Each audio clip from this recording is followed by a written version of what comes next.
Shalom saudaraku, berjumpa lagi bersama dengan saya, Pendeta Jakob Setio. Tetap semangat, tetap berpengharapan, dan harus selalu yakin menjadi pemenang-pemenang di dalam Tuhan kita, Yesus Kristus.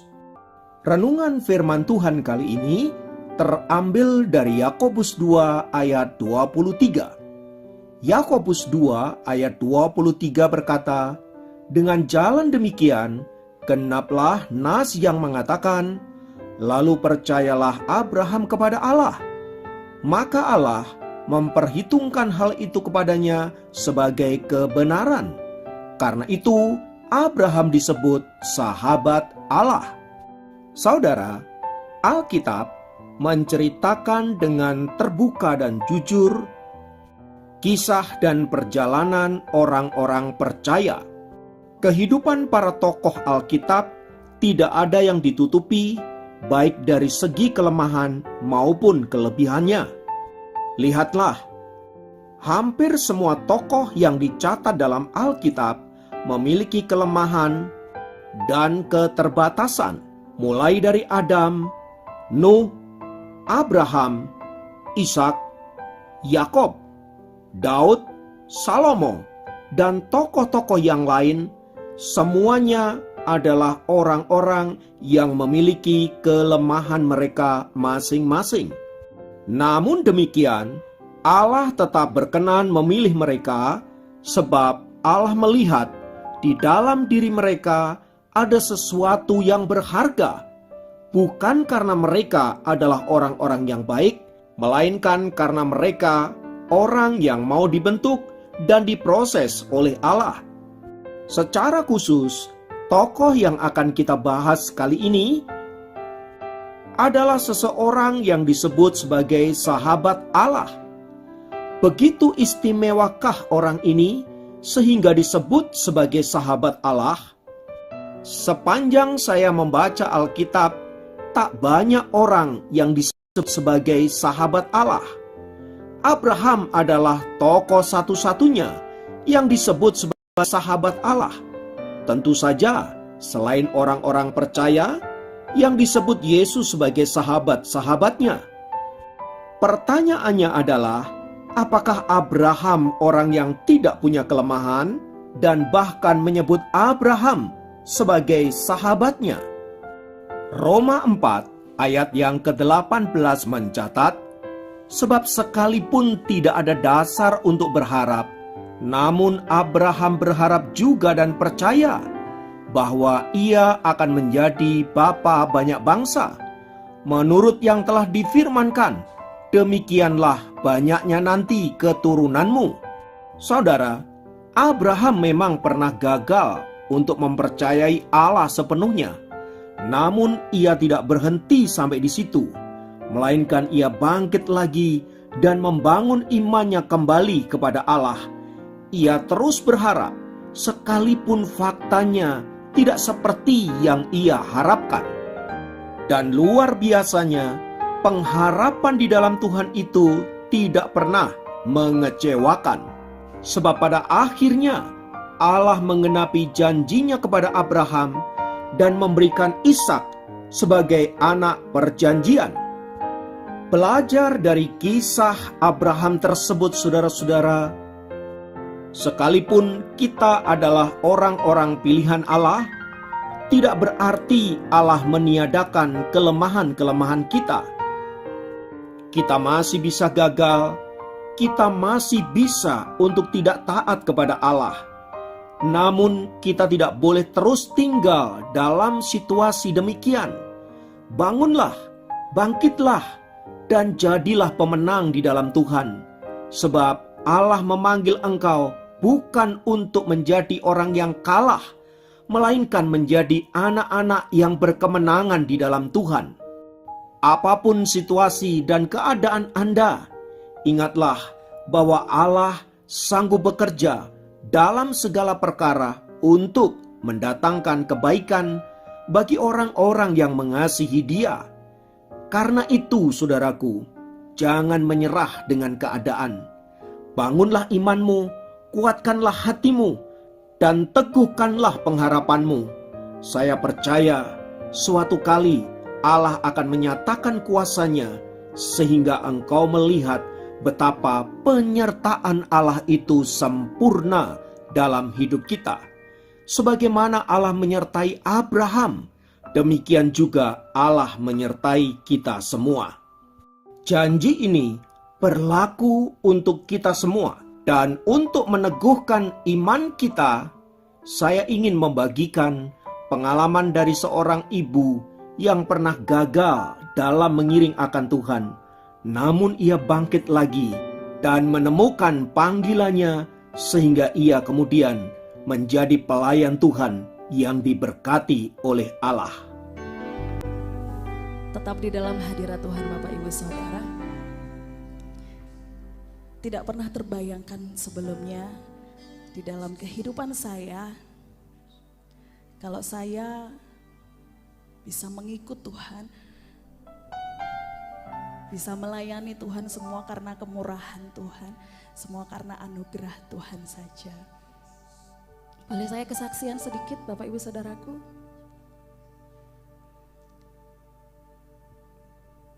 Saya pernah meninggalkan Tuhan beberapa tahun yang lalu Bapak Ibu Saudara. Saya jatuh ke dalam dosa dan saya menikah dengan seseorang yang belum mengenal Tuhan. Lalu saya menjalani kehidupan rumah tangga saya dengan keputusasaan, tidak ada harapan, tidak ada damai sejahtera, tidak ada sukacita, karena saya sadar saya sudah terlalu jauh dari Tuhan. Saya sadar dengan kesalahan saya. Setiap saya melihat gereja, saya selalu ingin ke gereja, tapi saya pikir rasanya nggak mungkin Tuhan akan mengampuni saya. Rasanya nggak mungkin Tuhan akan memaafkan saya. Lalu pada suatu ketika mama saya meninggal dunia karena sakit. 3 tahun berikutnya papa saya meninggal. Pada saat itu benar-benar saya merasa terpuruk sekali. Rasanya dunia seolah-olah sudah hancur. Saya bingung, saya marah dengan keadaan, saya kecewa, saya takut, saya bimbang. Karena dengan tidak adanya orang tua saya merasa sendiri. Waktu itu saya tinggal di Pare bersama dengan adik-adik saya yang masih kecil. Lalu suami saya dengan anak-anak saya di Lawang. Saya merasa sendiri Bapak Ibu Saudara. Tetapi bukan satu kebetulan ketika saya melihat HP, ketika saya melihat di beranda, saya mendengarkan khotbah, lalu saya memutuskan untuk berdoa. Tapi pada awalnya saya sangat bingung. Saya mau ngomong apa ke Tuhan, saya mau ngobrol apa, karena kurang lebih selama 8 tahun saya lost contact sama Tuhan. Yang saya pikirkan saat itu adalah satu pujian, haleluya 12 kali. Lalu saya nyanyikan itu berulang-ulang kali. Haleluya, haleluya. Kayak rasanya, Tuhan kira-kira inget gak ya sama aku? Tuhan kenal gak ya sama aku? Saya terus nyanyikan itu berulang-ulang Bapak Ibu Saudara. Waktu di pertengahan pujian, hati saya dan pikiran saya menyanyikan lagu itu, tetapi mulut saya berkata-kata lain dan baru saya sadari itu adalah bahasa roh. Terus itu saya nyanyikan. Rasanya seperti saya berada di tengah-tengah air terjun yang sangat deras sekali, dialirkan terus menerus. Wow, rasanya indah sekali dan saya sangat senang sekali. Kekecewaan saya, ketakutan saya digantikan dengan rasa damai sejahtera dan sukacita yang luar biasa. Lalu sejak saat itu saya memutuskan apapun yang terjadi, saya mengikut Tuhan. Terasa jelas sekali di telinga saya terdengar, I love you. Aku mencintaimu. Aku mencintaimu. Aku mencintaimu. Merasa dicintai Tuhan bagi saya sudah cukup untuk mengikut Dia sampai akhir kehidupan saya. Sampai saat ini memang proses kehidupan saya tidak mudah, tapi saya percaya ketika saya mengambil keputusan untuk berjalan bersama dengan Tuhan, Tuhan akan membuat segala sesuatunya indah pada waktunya. Memang saat ini kita belum melihat, tapi Tuhan bekerja. Roma 8 ayat 28. Sekarang kita tahu bahwa Tuhan turut bekerja untuk mendatangkan kebaikan bagi mereka, bagi saya, bagi Bapak, Ibu, Saudara yang dikasihi Tuhan, yang terpanggil sesuai dengan rencana Allah. Mari Bapak, Ibu, Saudara, jangan merasa sendiri. Kita tahu sejak awal kita adalah miliknya dan sampai selama-lamanya kita adalah milik Tuhan. Kita adalah anak Tuhan, amin. Tuhan selalu bersama dengan kita sampai pada akhirnya.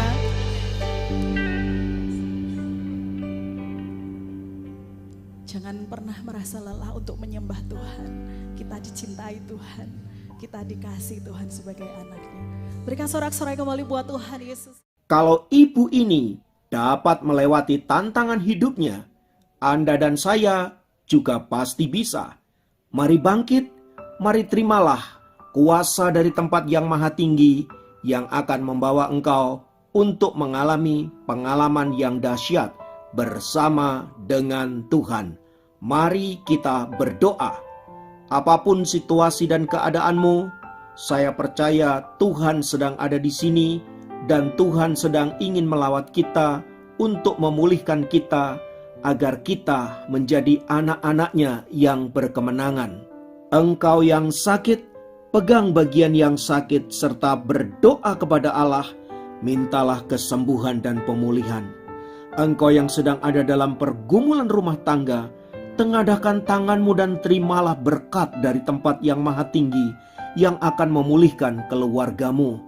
Engkau yang terpuruk karena masalah finansial, Tuhan yang akan membukakan pintu-pintu berkat bagimu. Terima kasih Tuhan untuk kasih-Mu, untuk penyertaan dan berkat-Mu yang luar biasa.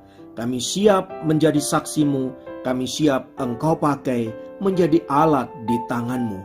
Terpujilah nama-Mu. Dalam nama Yesus, kami berdoa, kami bersyukur kepadamu. Haleluya. Amin.